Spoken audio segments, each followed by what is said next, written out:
DNA of this film, the history of this sort of cinematic experience comes from those great location motion pictures, those big films that went out onto location and used the landscape to amplify the emotional content of the story.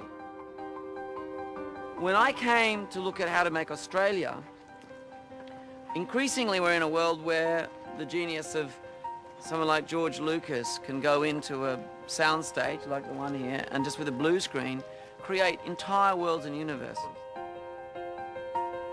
And it's really interesting because, in my opinion, location filmmaking is going back towards where it was in, say, Gone with the Wind. The canvas on which Gone with the Wind is painted on is the sweeping saga of the American Civil War in the Deep South. But it was predominantly shot on sound stages. Some of the most powerful images in Gone with the Wind are, in fact, painted glass plates. And that was a real option, and it was something that I was very, very interested in. But equally, I was also drawn to the historical way a film like this would be made by a David Lean who would go out and get lost in Wadi Rum in Jordan and make sure that he was there in the actual landscape, in the actual location, to capture the power and the beauty and the magnificence of that location. Where did we end up? In fact, we found a language that we call the Lean and the Lucas, which is really a way of using both the sound stages and location work. Baz shoots a lot of the wides and stuff and the big majestic shots on location, and because of the limited amount of time and just the amount of work it goes into creating those epic moments, what we do is we then come back, because we're not being controlled by the environment and light, and we're able to control it more in a studio situation.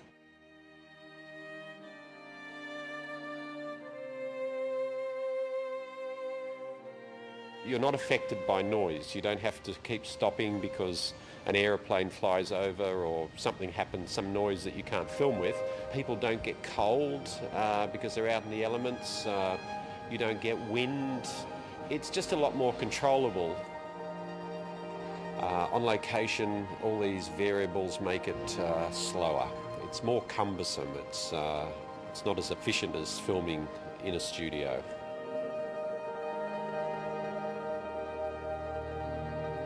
But on this film, all the rules were broken, and we went on location for a very, very long time, and to get the grandeur of the places that we were going to, we had to be there.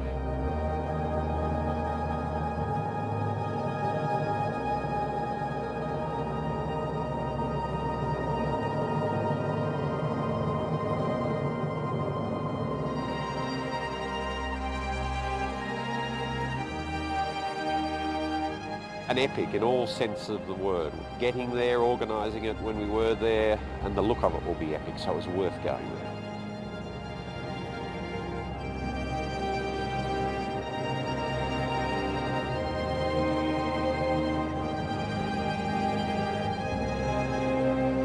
Having committed to shooting on location, it then forced us to go on an epic journey ourselves in search of this film, and it took us right throughout the country, from Sydney to Bowen in Queensland, to Darwin, Kununurra, and then ending back in Sydney in the sound stages at Fox Studios to do the close-ups.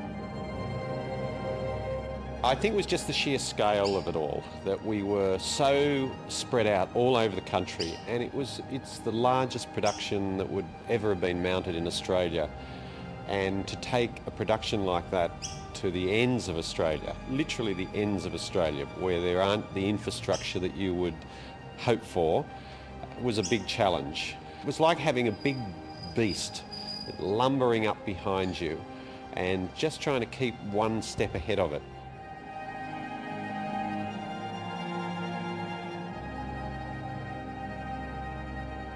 Once they started filming, it's like everything leading up to that seems to take forever, but once filming starts, it's like sands going through the last bit of an hourglass, and it seems each day seems to go so quickly, and then the next location, and then the next location. So you're constantly worried, are all the permissions in place, or is the infrastructure in place?